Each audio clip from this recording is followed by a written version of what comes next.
کہ وہ مکہ کا ایک پہاڑ ہے، اور مقدس کتاب اولڈ ٹیسٹمنٹ میں کہا جا رہا ہے کہ وہ چمکے گا کہاں سے؟ فاران کی چوٹیوں سے۔ اب میں اس کی طرف آتا ہوں۔ بیچارے عیسائی کہنے لگے کہ یہ جو بشارت آئی ہے موسیٰ علیہ السلام کو، اس سے مراد ہمارے نبی عیسیٰ علیہ السلام ہیں۔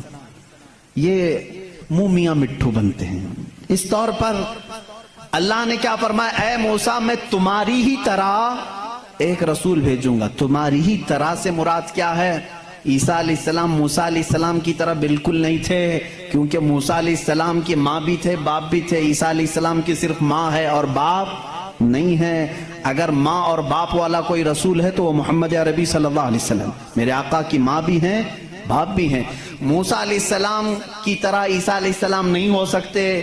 یہ میں کرسچن سے کہہ رہا ہوں، عیسائیوں سے کہہ رہا ہوں، جو یہ کہتے ہیں کہ موسیٰ کی بشارت میں ہمارے نبی کا ذکر آیا ہے۔ میں کہہ رہا ہوں نہیں، اس لیے کہ موسیٰ علیہ السلام کی شادی بھی ہوئی تھی، بچے بھی ہوئے تھے۔ عیسیٰ علیہ السلام کی شادی بھی نہیں ہوئی، بچے بھی نہیں ہوئے۔ وہ 33 سال کی عمر میں آسمانوں پر اٹھا لیے گئے۔ لیکن اگر موسیٰ علیہ السلام کی طرح شادی اور بچے والا کوئی رسول ہے، وہ محمد عربی صلی اللہ علیہ وسلم۔ شادی بھی کیا ہے آپ نے، بچے بھی فرمائے۔ اور دوسری آیت جو موسیٰ علیہ السلام سے یہ کہی گئی کہ وہ فاران کی چوٹیوں سے چمکے گا، میرے عزیزو اس کا مصداق کوئی دوسرا نبی ہو ہی نہیں سکتا۔ میں آپ کو تاریخ بتاؤں، فاران کہاں ہے؟ مکہ میں ہے۔ آدم علیہ السلام سے لے کر حضور اکرم صلی اللہ تعالی علیہ وسلم تک 1,24,000 کم و بیش نبی آئے، لیکن ان میں سے ایک بھی نبی مکہ میں نہیں پیدا ہوئے سوائے محمد رسول اللہ کے۔ کوئی نبی مکہ میں نہیں پیدا ہوئے، صرف محمد عربی صلی اللہ علیہ وسلم۔ میرے آقا صلی اللہ علیہ وسلم 40 سال تک مکہ مکرمہ میں خاموش رہے، اپنے اخلاق و کردار کو اظہار کرتے ہوئے، لیکن 40 سال کی عمر کے بعد جب اللہ کی وحی آئی، قرآن کی آیتیں آئی، تو سب سے پہلے میرے آقا صلی اللہ علیہ وسلم نے پورے مکہ والوں کو ایک دعوت دے کر جمع کیا تھا۔ کہاں جمع کیا؟ یہی فاران کی چوٹیوں میں۔ یہ پہلا مجمع ہے، پہلا جلسہ ہے میرے آقا کا۔ اسی جلسے میں میرے آقا نے سب سے پہلی مرتبہ یہ اعلان کیا، اے مکہ والو، میں محمد اللہ کا آخری رسول ہوں۔ حضور اکرم صلی اللہ تعالی علیہ وسلم کا یہ فرمان عالی شان ہی، جس کو موسیٰ علیہ السلام کی تورات میں کہا گیا کہ وہ فاران کی چوٹیوں سے چمکے گا، الحمدللہ وہ رسول فاران کی چوٹیوں سے جو چمکا وہ آج تک چمک رہا ہے۔ چمک تجھ سے پاتے ہیں سب پانے والے، میرا دل بھی چمکا دے چمکانے والے، برستا نہیں دیکھ کر ابر رحمت، بدوں پر بھی برسا دے برسانے والے۔ یا رسول اللہ میں مجرم ہوں آقا، مجھے ساتھ لے لو کہ رستے میں ہیں جا بجا تھانے والے، ہمارے تو روڈ پر ہی ہیں۔ بہرحال یا رسول اللہ ہم کو اپنے ساتھ لے لیں، جا بجا ہیں تھانے والے تو سمجھتے ہوں گے، اعلیٰ حضرت نے شعر میں ذکر فرمایا۔ بہرحال ایک اولڈ ٹیسٹمنٹ کی ایک ہی بات میں نے کہی، جیوز سے یہ پوچھیں جا کر کے کہ یہ ذکر آیا ہے موسیٰ کے بعد ایک نبی آنے والے، وہ کون سے نبی ہیں؟ ان کی یہ صفت بیان کی گئی ہے ڈیوٹرونومی استثناء میں، اولڈ ٹیسٹمنٹ میں یہ ذکر آیا ہے، وہ کون ہے، وہ کون سا رسول ہے، آخر تم ہی بتا دو۔ وہ آج تک نہیں بتائیں گے، وہ کہتے ہیں کہ شاید آنے والا ہے، اس رسول کے بعد اب کون اور آنے والا ہے، اب کون آنے والا ہے؟ چلو اس کو نہیں مانتے، دوسری بات میں کہتا ہوں، سلیمان علیہ السلام کو بھی یہ بہت مانتے ہیں۔ کون؟ جیوز، یہودی، جن کو انگلش میں سولومن کہا جاتا ہے۔ سولومن، حضرت سلیمان علیہ السلام کو یہ سولومن کہتے ہیں۔ ایک کتاب یہودیوں کے پاس اور مقدس ہے، songs of Solomon. Songs of Solomon کا مطلب حضرت سلیمان علیہ السلام جو مناجات کرتے تھے اللہ کی بارگاہ میں، وہ اشعار ہوتے تھے عبرانی زبان کے، جیسے ہم کہتے ہیں یا الہی رحم فرما مصطفیٰ کے واسطے، یہ دعا ہے نا۔ سلیمان علیہ السلام اس طرح دعائیں جو کرتے تھے، وہ سارے انہوں نے اس کو سانگس کہا ہے، اور اس کو جمع کیا گیا ہے سانگس آف سولومن نام سے۔ اس میں تو شک کی گنجائش ہی نہیں، کیونکہ حیرت اس بات کی ہوگی، وہ عبرانی زبان جس کو آج ہیبرو کہتے ہیں، اسرائیل میں آج بھی بولی جاتی ہے۔ یہ اسرائیل جو دیکھ رہے ہیں نا آپ، جو ناسور ہے، کینسر کا پھوڑا ہے پورے دنیا کے بیچ میں، یہی اسرائیل کی بات میں کر رہا ہوں۔ یہ